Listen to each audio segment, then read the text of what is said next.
Hello, everyone. Welcome to You're Our Unity, a show that wishes to spread a spirit of peace and love in the world, one person at a time. We want to encourage you to uncover and seek the gifts inside yourself. We want you to nourish those gifts. We want you to master those gifts, and we want you to share them with the world. I am your host, LeShawn Walker. I'd like to welcome you in. Please like, share, and follow. Let everyone know that we're on right now from Strong Island Studios here in New York. I hope you guys had a wonderful week. We're kind of dealing with the remnants of the storm that happened in Florida, the hurricane that devastated so many. So our hearts and our prayers go out to everyone that was affected. I hope you guys are staying dry and staying warm because it is very, very cold outside right now. It's been a challenge, I will say, coming from a beautiful, beautiful temperatures and warm weather, and now we're kind of dealing with gloomy days and a little sadness in the air. So I hope everyone out there is just safe. And I hope that you guys are praying, and I hope that you're healing from whatever you're going through.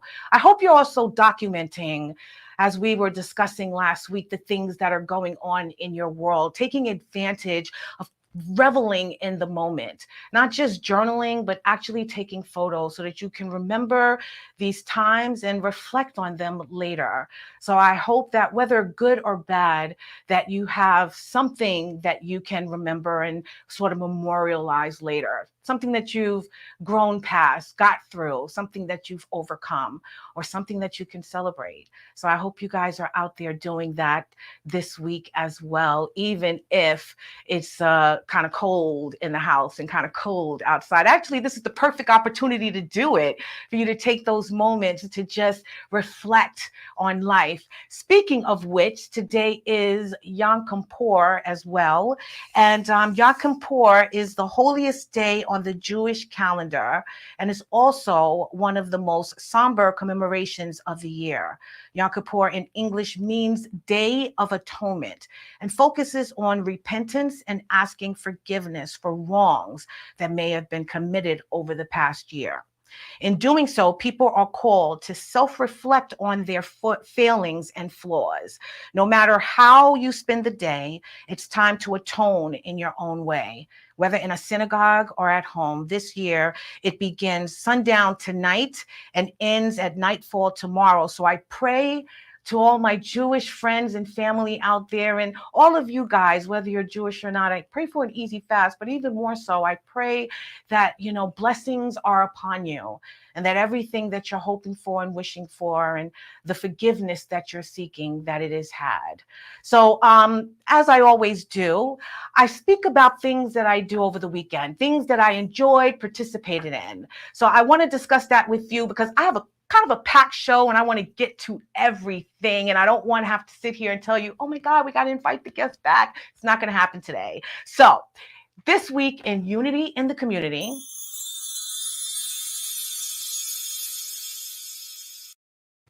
I want to talk about this awesome event that I was at on Saturday. So it was in Elmont. It was the Dashing Divas. They put on a fashion show. It was amazing.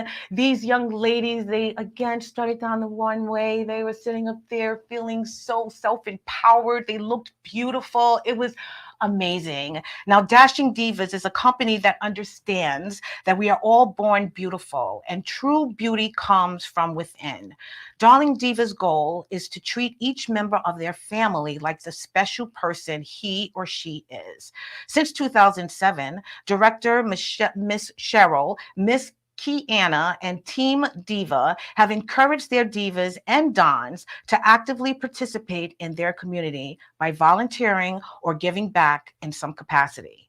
As they continue to grow and provide experiences that will last a lifetime, Darling Divas invites everyone to grow with them and to let the beauty in you shine. So that's exactly what happened this weekend. These beautiful young princesses just ran down that runway, dancing, posing, looking just lovely. And most importantly, I feel they just felt so empowered in that moment. The self-esteem and the self-confidence that I saw come over their faces was just truly, truly beautiful. In addition to that, they won prizes. They were crowned at the end. We were able to see them in different categories and different outfits throughout the evening. And of course, we had some gentlemen in the audience as well. So it wasn't all about the ladies, but it was a wonderful time. I hope you guys will look up Darling Divas. Apparently, they do all kinds of pageants and events all throughout the states. So if you're interested, please, again, they brought them out to Elmont, Long Island. I'm sure that they can come out to a town near you. So I found that Darling Divas is a mentoring organization. This young lady basically uses her platform to help young ladies find their self-worth, their self-esteem, their confidence, the ability to shine in anything. I thought that it was an amazing opportunity for me to also have a man on to discuss the organization that he's working with to help men stand up for themselves. Now, Darling Divas, again, I understand, has an organization that also caters to the young men out there, but they primarily focus on the young ladies. I mean, it's about pageantry. But today we're going to talk about how important it is to have mentors in your life. These young women, I'm sure, have been empowered and inspired by all the other ladies that came before them. There were people there that actually had been in pageants all of their lives. This one young lady, actually, who was part of the Darling Divas, I think maybe 5 or 10 years ago, she's now an actress. She's on Broadway. So it is inspiring for these young ladies to see other women that look just like them accomplishing big things. So I wanted to speak about mentorship and how it is important, not just for our young ladies and young men, but it's important for all of us. I seek mentorship even in what I'm doing in my world right now. Your Unity is new to me. Me building a business is new. So I need to be in the company of people who have done it before me and who can inspire me and encourage me to keep down my path and what I need to do to make sure that I am successful. So today we're going to be talking to a gentleman who has empowered and inspired people in his community, particularly the young men in his community. His name is Ray Ramos. And the name of the show, the title is Mentoring Makes a Difference. Ray Ramos is a loving husband, father, and United States Army veteran who has dedicated his life to helping others. His experience in the military helped him realize that his goal in life was to help others fight through adversity and realize their full potential. After dedicating 22 years of his life to this country, Raymond served for 20 years in the New York City Police Department. He enjoyed his interaction with the community, and that interaction fueled his desire to mentor young men. Ray volunteered with an organization called Man Up, which not only assisted him in gaining knowledge of the community, but gave him a sense of purpose to give back to the neighborhood that made him. Ray would go on to broaden his outreach and serve the community of Southeast Queens with the United Black Men of Queens. Ray found that mentoring needed to begin earlier in the lives of young men. Hence, he would go on to expand his vision and purpose to develop a program that reached young men of color as far back as the 4th grade, combining education with character development.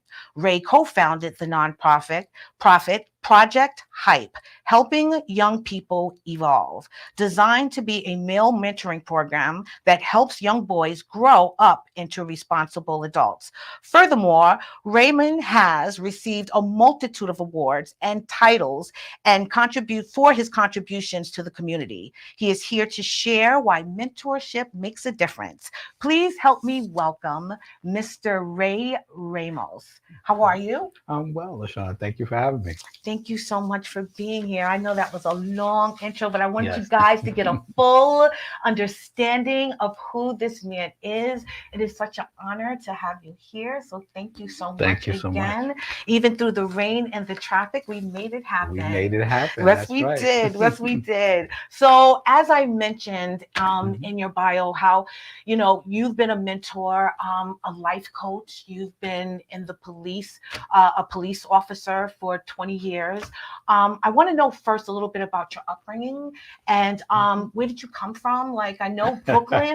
I saw a real, a little excerpt there about you Yes. growing up in Brooklyn or spending your youth and your adulthood in Brooklyn. So tell us real quick a little about your childhood. Yeah, well, I was raised in East New York, Brooklyn, Hmm. with my grandparents and a single mom.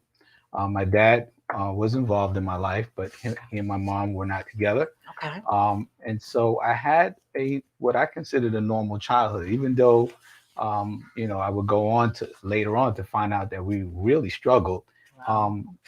My grandparents and my mom really never let us know that we didn't have. Right. And so what I did express in what I did observe in my childhood was servitude. Mm. My grandmother opened the doors to anyone in the neighborhood, family. It was always a place to, reflect, get some good advice, get Nice. some good food. And so I learned early on giving back was important. Right. Right. That's amazing. Yeah. So, growing up in that environment, and you said you didn't realize that you guys were in need Yeah. or that there was a struggle. Right. um how did that look like on the outside when you were going to school? Did you or did others notice it and you just kind of was like, I'm good because my family has Yeah. made me aware that we are well taken care of? Did you have any struggles in school? Was there any type of bullying or anything like that you Well, experienced? well, in school, the normal bullying, we used to call was called ranking sessions. Ah. So if you were a little heavyweight, if your eyes look funny or whatever, kids, that they would go in. Yeah. But we have more of a village mentality, Mm. which means that everyone was kind of in the same boat. So we never really looked at each other as really struggling. Nice. The only, as I reflect now later on, I think I was joking with my wife earlier today. I said, my grandmother used to say you had to put on coats when we went to bed. We didn't know that the heat wasn't working, the boiler was broke. We Wow. just thought we had to put on a little extra clothing at night. But these are the things that later on in life I saw that we went through, but it never like matriculated onto us to make us feel a certain way. No, no, I love that. I know when I was growing up, the only reason why I really asked that question is because not that we were struggling. My father, I felt we were a middle class household, but we didn't always have the coolest sneakers No. and the clothes. And so there was that level of, others kind of projecting that on you and picking on you and things like that. So even though my parents made us think that we were living fine and we had everything we were supposed to have, it was walking outside that door and going to school and being like, oh, you don't have the latest kicks, you don't have the brand new night. It's like a problem. But Yeah, you that's knew it. wonderful that you didn't experience that though. And like you said, you had a village mentality. Mhm. So the neighborhood that you grew up in, I mean, you still have friends, family there? Do you still have that No, I village? don't. I don't have family or friends there. Everybody has moved on. Mm. Um, but it's a time in my life that I will never forget. Nice. Like I said, until I got to high school, I really didn't understand we were poor. Right. We Yeah. just wore. My brother had some old pants, and it was my turn to wear them. We wore them. If Wow.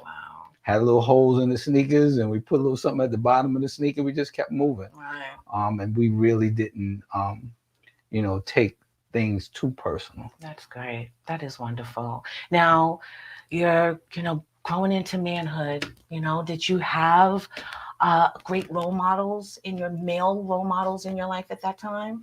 It were my uncles I looked up to. Okay. My family is very close knit, and we came from humble beginnings. And we went to the beach together. We went to picnics together. Wow. My cousins are more like my brothers and sisters than cousins. Mhm. So, that part of it really was a special time, but we never really had too many issues with that. Wow, that's good. So, in terms of being a man, at that age, um, and looking at that from where you were, Hmm. did you have an understanding of what that meant? I mean, knowing now that you're this Not at all. mentor, you didn't. Not at Okay, all. I saw my really? uncles as the disciplinarians. My mother, I'm gonna tell your uncles if you act up. But I saw them as, strong men. I had an uncle that was very spiritually grounded. Right. My other uncle was, he was the fun uncle to be around, always the sports and goofing around kind of uncle. Um, but I really struggle with identity. Okay. Although I saw strong men, the interactions on what men should be, Hmm. and how men should act was not really verbalized. Right. And so I struggled with identity for a lot of years. Really. Mhm. And if you don't mind me asking, in terms of what, like struggling with how you should treat women, struggling with, work, what were the struggles, if you don't mind me asking? The struggles were how to interact with a woman to establish a relationship and build a relationship, what marriage would look like. I understood that, a man had to work, Yeah. um, and provide, but what wasn't explained what that looked like. Right. And so I spent a lot of years trying to figure it out, Right. and trying to figure out who I was, which is really why I went into the military, Oh. because I wanted to have some type of identity, try to find out who I was. And structure and And right. yeah, I get it. I get it. I Hmm. understand that. Now, was there anything in particular that sort of drove that feeling inside of you? Because I'm sure you had your homeboys and your friends who are like, you're fine, like you look good, you're a smart guy, you got your education, you went to college. So what was that driving force behind your desire to find yourself? Because many guys from my generation, they don't think they got problems. They're good, so what was that? What was that driving force? I think for me, making mistakes. Okay. When you grow up in a neighborhood like we grew up in, I saw it evolve. Right. From the time I was a child, um, just seeing the demographic of the neighborhood, and then Yeah. seeing the neighborhood kind of go down, and then to see a lot of my friends on the fence of, whether they should lead a life of crime or do the right thing. Right. And at that time, doing the right thing wasn't really promoted. Right. And so I struggled, like, how do I fit in? Right. I got friends and now they're doing certain things and I want to be cool. But then I know, on the other hand, I got a grandmother that sits on the perch and watches, and it's like she didn't even want me hanging out in the corner. So, Right. I struggle with that Right. because friends was like, "Oh man, you can't come out the gate, you can't go to the park, you can't do this, you can't do that." So, Wow. yeah, finding myself and finding my balance was difficult, and it had to come through making mistakes. Right.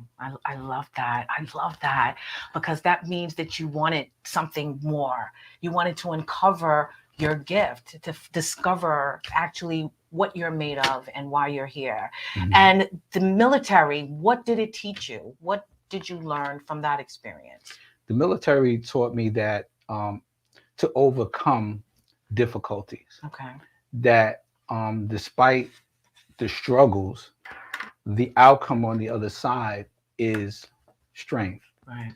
Um, I learned teamwork, Mm-hmm. camaraderie, having someone's back and someone having my back, being able to verbalize how I felt, because growing up, in the era that I grew up, you were seen, not heard. Right. Yep. Um, Yep. and so you really couldn't opinionize yourself too much. And so you get lost in that. Well, who am I? Because I'm always following directions and instructions, Right. but who is Ray? Right, right. No, I get it. I totally So, get that. And the military forced you to find out who Ray is. oh yeah, it Really? forced me real quick to find out who I was because in the 80s, it was very difficult in the military, Mm, very structured, demanding, disciplinary, yeah. and I faced some adversities, Wow. you know, and I think it was the kind of the first time, coming up, in my childhood, you kind of knew race relations. There were Right, certain neighborhoods and certain things you couldn't do right. coming up, but when I got into the military, I actually saw it up close. Wow. And that was an eye-opening experience for me. Wow. That at the time, I just thought maybe it was being a little harsh. Right. But now looking at it, there were moments when I was in basic training that I was set up for failure. Mm, mm, mm. Um, and now looking back on it, I was like, was that because of who I was? Right, And someone trying to break my spirit? right, And so having to navigate that and push through that right. really started the beginnings of telling me a little bit more about myself. Wow. That's amazing. So you did not allow them to crack you then Now, while you were there. Okay. And in that, you discovered not only your strength, but who you are as a person and what you can tolerate. Because I'm sure any other person coming from the streets of Brooklyn, you know what I mean, would knock gotta be somebody. tough. Yes, Yeah. exactly. And so I'm very impressed with that. So did you know what mentorship was even, in that moment? Did you No. seek someone outside of your commander, your sergeant, or anything for sort of guidance, or you just navigated this new period in your life on your own? I mean, as I look throughout the years now, reflecting back, Mhm. there were people at certain times Okay. that would pour in. Right. When I was in the military, there was a gentleman in my unit. His name was Ralph West that kind of poured into me, kind of took me under his wing a little bit, kind Okay. of navigate what that side of military life would be. Right. Um, when I got into the police department, I had my partner Jose Castellanos was somebody that I kind of relied on like a brother, Right. and it was kind of mentorship because he was there before I was, Okay. and then but it wasn't until my adult years that I got an opportunity to understand what mentorship was. Right. And that came when I was introduced to Man Up as a beat cop back in my neighborhood of East New York, Brooklyn. Wow. Wow. So yes, you became a police officer right out of the military. You became, well, I think you were Well, it's kind transportation. of it was yeah, it was simultaneously. I got into the military reserve in 1983, Okay. and in 1993 I went into the police department. Okay. Um, Why? Like That's what? a good question. Yeah. Sometimes I ask myself because it wasn't a career choice that I said I always wanted to go into. Right. I think it was more so about stability. Okay. I had children, Yeah. and it was a job that I can now progress Benefits and a to. pension. Right, because when I went to transportation, I kind of moved my way up through the ranks. Okay. And then it came a time where it was just a dead end for me. And Right. so, I applied to come into the police department. Mm-hmm. I got in a little older. Okay. Didn't realize that, but okay, 20 years in I, the what? I was 30 when I got into the Oh, police department. I was wow. 30 years Okay. old. Wow. So again, that Exactly. why, but I get it. Family, stability. Mhm. Did you enjoy it? I enjoyed my years. Okay.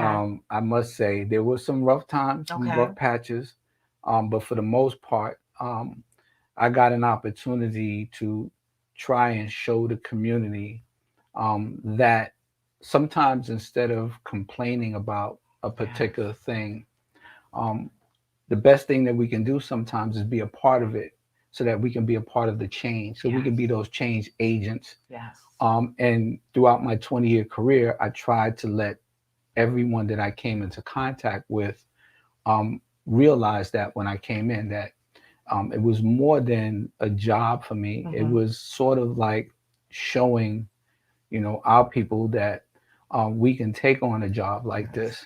And we need more of us out there that, of course, we have to perform a job and a duty to protect and serve.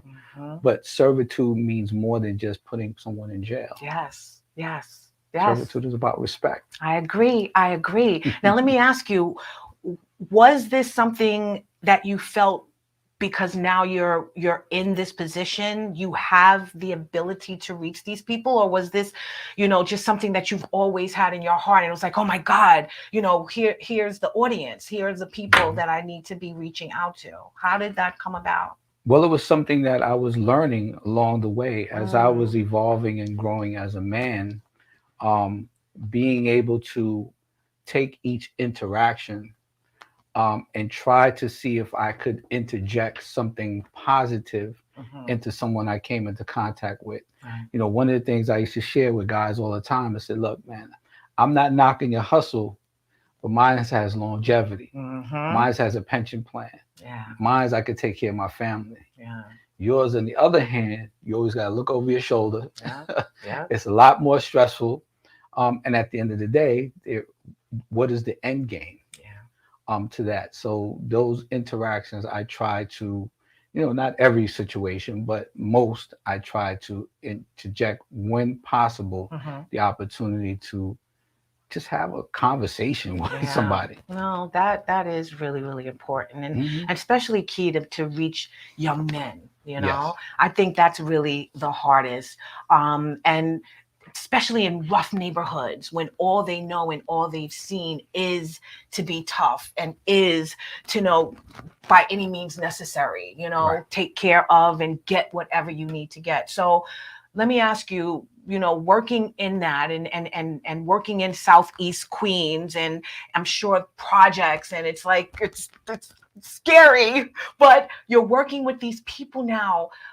How are you getting through to the teens, to the youth, to some of the men in this Man Up program that you became part of? Well, with Project Hype, what I tried to do is be able to be consistent. Um, a lot of our young men lack consistency. True. People pour in for a season and then they never see them again. Yeah. People who are entrusted to take care of the communities are there for a little while, and sometimes they don't service everybody, or some people go unnoticed Right. or unreached. Right. So what I try to do in mentoring is begin from the basics, the grassroots, um, helping them to understand the why. Right. Why are you here at this moment Right. in front of me wanting some sort of help? Right. Understanding the why is very important. And so reaching young people, you have to start from a place of where they feel stability and they feel trust. Right. Yes. Yeah, I agree. I agree with that. I get cool points, I guess, because I know a hip hop song or I know a new slang or something, but it is that trust. It's that you are able to relate to me on my level, even though I know you're mature, you're an older person, but you're hearing me, you're listening to me. And sometimes that's enough for them. It's just the fact that you're giving them an ear. So now I'm, working with Project Hype, after working with the Man Up program, and I believe you were in another, United Black Men of Queens.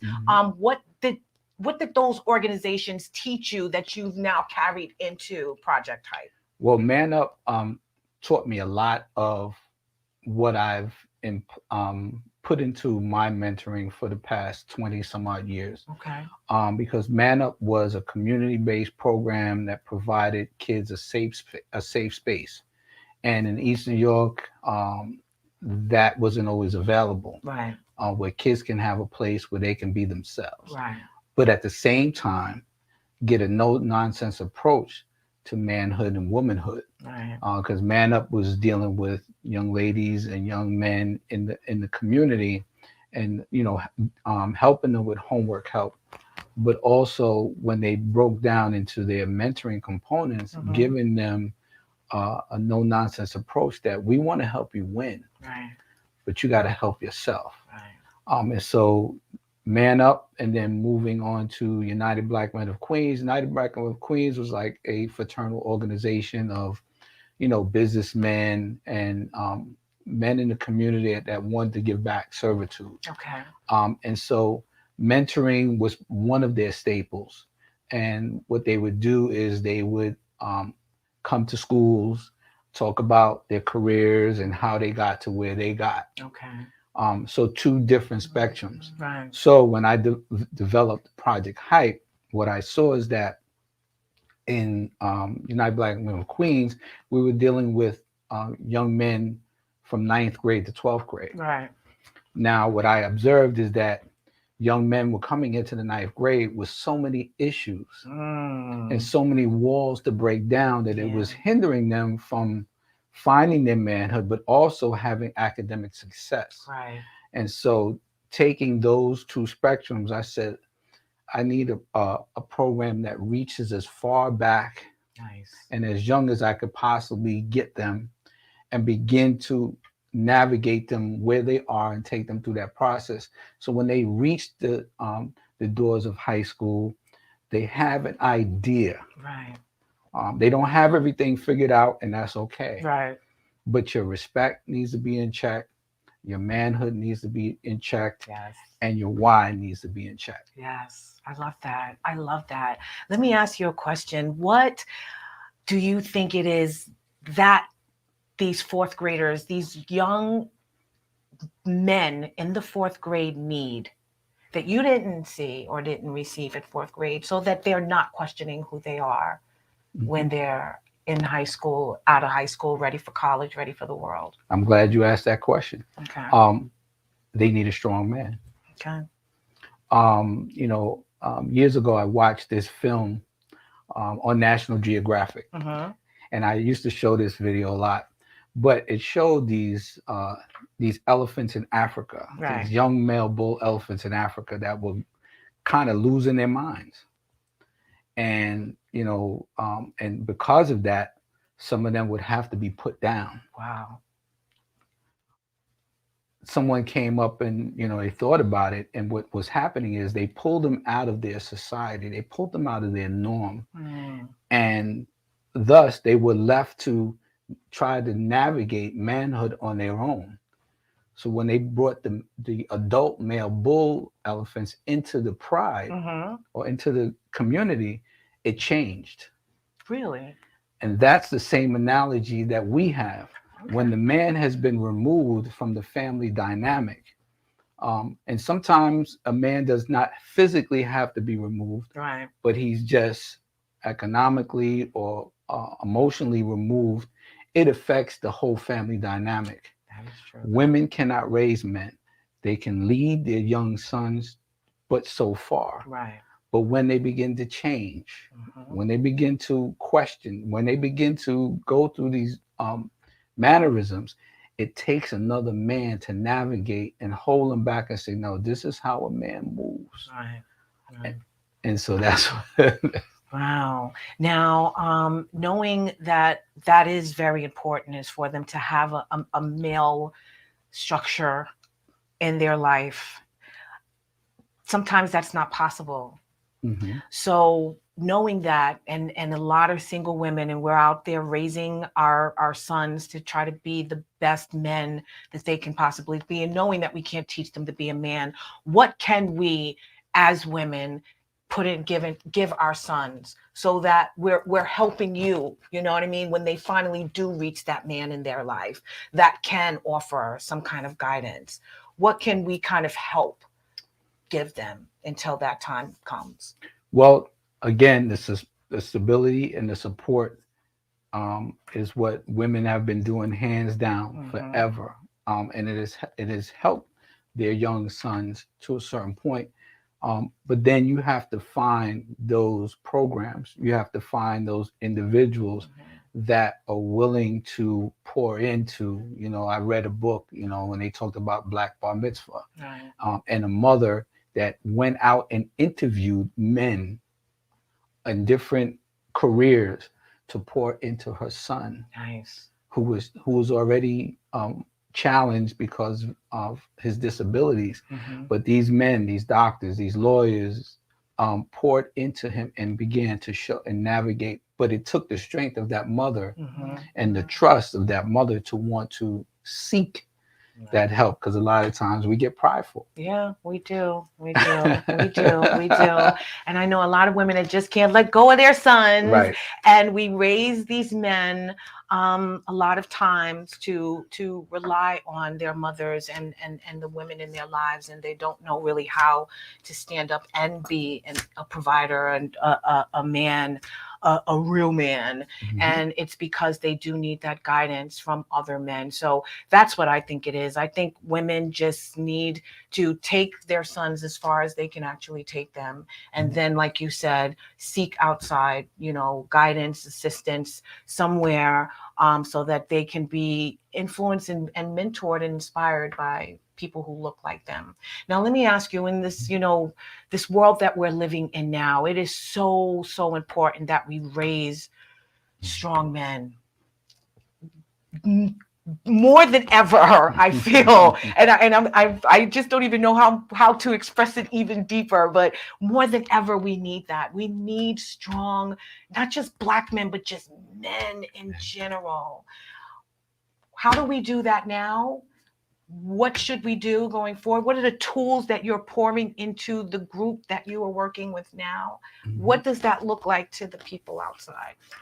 Well, what I try to instill in the young men um, are a few different things. One, it begins with placement. Um, I've learned through my faith that when you are placed in a situation, there is where you find out your identity, you find out your purpose.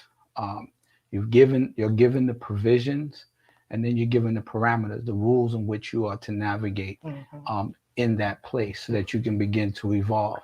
I try to help young men to understand that the difference between greatness and mediocrity is, one, you have to prepare.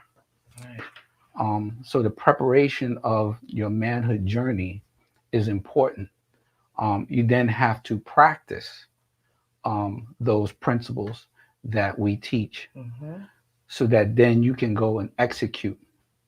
And that's the difference between the two. If you want to be great in whatever it is, I don't sell young men on you got to be a doctor, lawyer, Indian chief.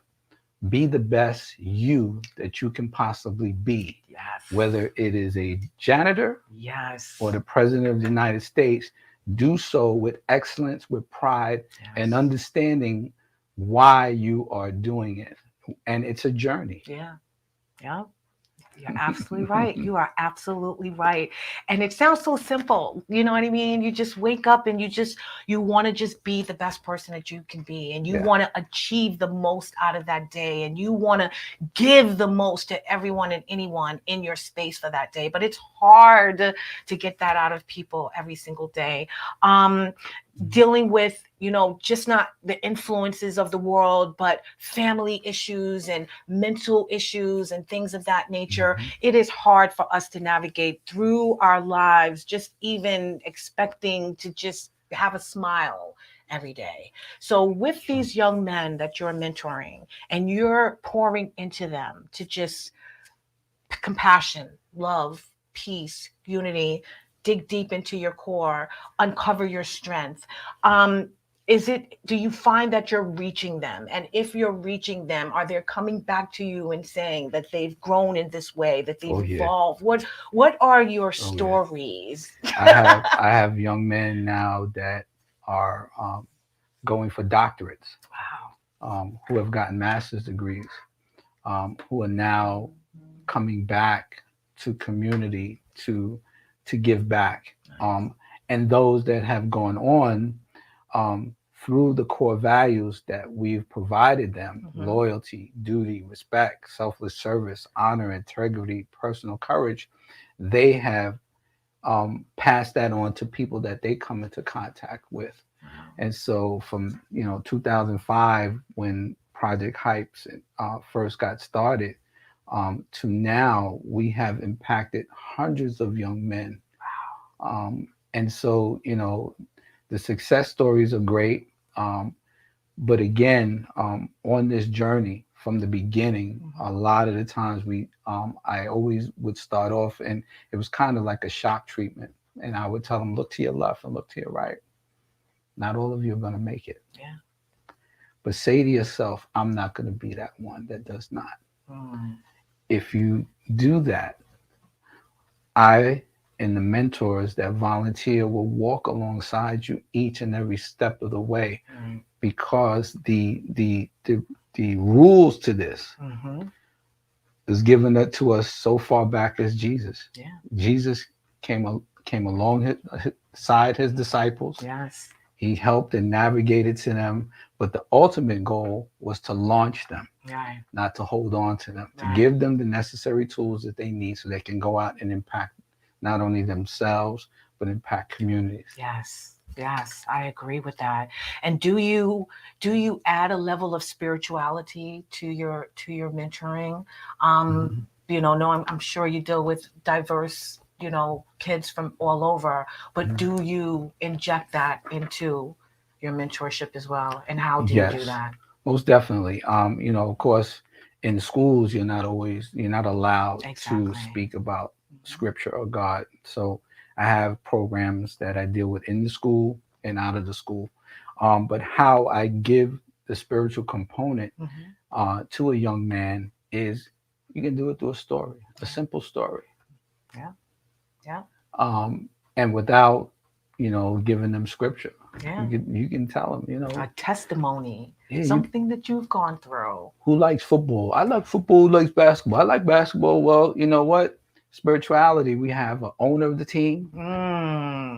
God is the owner of the team. Jesus is the general manager. Jesus talked to God and said, look, I got to let you on the team. I know he's got some issues, but let's get him on. Right. He gives you a playbook, and I don't say what the playbook is. Wow. But the ultimate goal is to get you into the game. Right. Get you into the game of life. Right. I like that. And they are. Oh, they get it. He said, "Oh, they get it." I love that. Away. I love that. So I'm hoping that we got a lot more followers now. Then, starting off very, very young.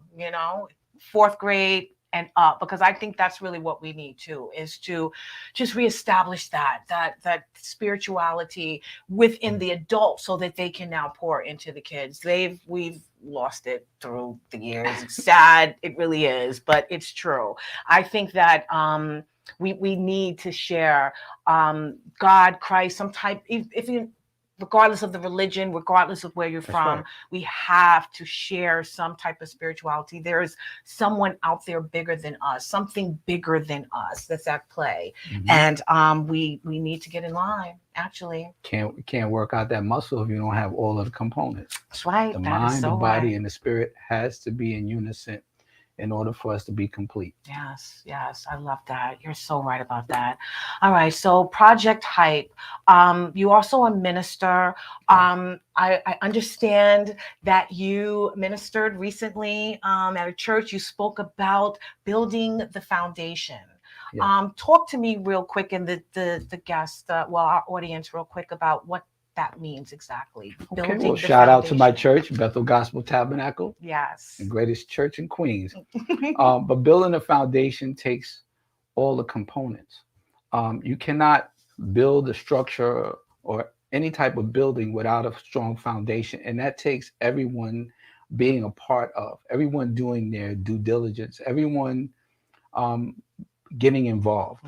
And that takes, their spiritual growing in your spirituality, finding what gifts and purpose God has given you, right. And putting those gifts on display. Your purpose, your gifts, your talents are not given to you to sit on that alone. that servitude must be the first and foremost. And then in that foundation, it takes unity. Yeah. So being the nails, the Yes. bricks, the mortar, that is what builds a strong spiritual community and home foundation. Yeah, no, no, that is so true. You are so right. And us all doing it together and wanting it Mhm. together is really important as well. So I love that you Yes. say that. So now that you know, Project Hype with the boys, I'm sure you have classes now, or have you started this session for the semester? Yes. Well, we'll be beginning in late October. Um, Under the Project Hype umbrella, I have STAND, which is Students Trained and Nurtured for Destiny.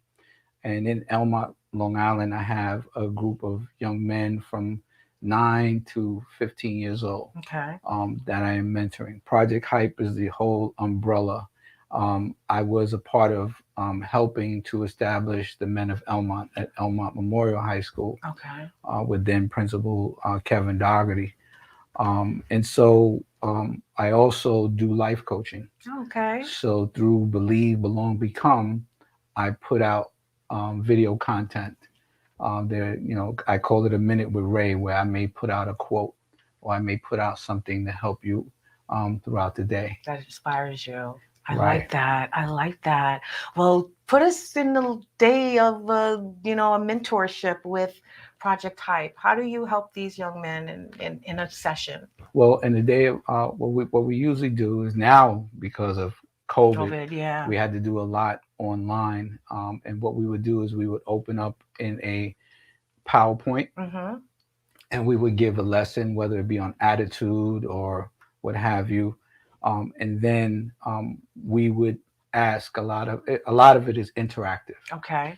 So they get a lot of in school, they get a lot of instruction where they have to sit and listen all day. Project Hype is interactive. Nice. And so the young men have a say so in how the discussions go. Right. Um, uh, Via Zoom. Then at the end, we have a little Kahoot game where the young men will play. We do outings. We go to basketball games.